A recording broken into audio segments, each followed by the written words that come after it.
आमोस अध्याय 4।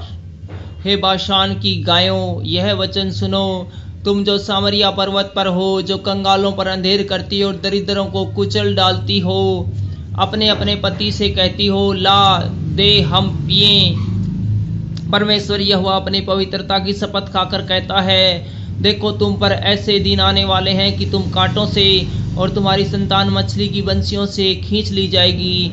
तुम बाड़े के नाकों से होकर सीधी निकल जाओगी और हरमोन में डाली जाओगी। यहोवा की यही वाणी है। इजराइल सुधरने में असमर्थ। बेतेल में आकर अपराध करो और गिलगाल में आकर बहुत से अपराध करो। अपने चढ़ावे भोर को और अपने दशमांश हर तीसरे दिन ले आया करो। धन्यवाद बलि खमीर मिलाकर चढ़ाओ और अपने स्वेच्छा बलियों की चर्चा चलाकर उनका प्रचार करो, क्योंकि हे इजराइलियों, ऐसा करना तुमको भाता है।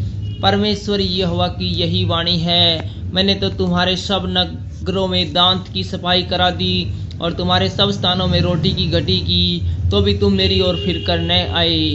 यहोवा की यही वाणी है। जब कटनी के 3 महीने रह गए, तब मैंने तुम्हारे लिए वर्षा न की। मैंने एक नगर में जल बरसा कर दूसरे में न बरसाया।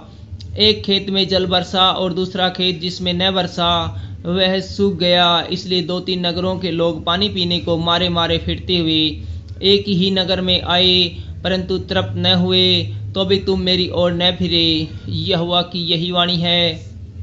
मैंने तुमको लहू और गेरोई से मारा है, और जब तुम्हारी वाटिकाएं और दाख की बारियां और अंजीर और दैतून के वृक्ष बहुत हो गए, तब टिड्डियां उन्हें खा गई, तो भी तुम और मेरी फिर कर न आए। यहोवा की यही वाणी है। मैंने तुम्हारे बीच में मिस्र देश की सी मरी फैलाई। मैंने तुम्हारे घोड़ों को छिनवा कर तुम्हारे जवानों को तलवार से घात करा दिया और तुम्हारी छावनी की दुर्गंध तुम्हारे पास पहुंचाई, तो भी तुम मेरी ओर फिर कर न आए। यहोवा की यही वाणी है। मैंने तुम में से कई एक को ऐसा उल्ट दिया जैसे परमेश्वर ने सदोम और अमोरा का उल्ट दिया, और तुम आग से निकली हुई लकड़ी के समान ठहरे, तो भी तुम मेरी ओर फिर कर न आए। यहोवा की यही वाणी है। इस कारण हे इजराइल, मैं तुमसे ऐसा ही करूँगा, और इसलिए कि मैं तुझसे यह काम करने पर हूँ। हे इजराइल, अपने परमेश्वर के सामने आने के लिए तैयार हो जा।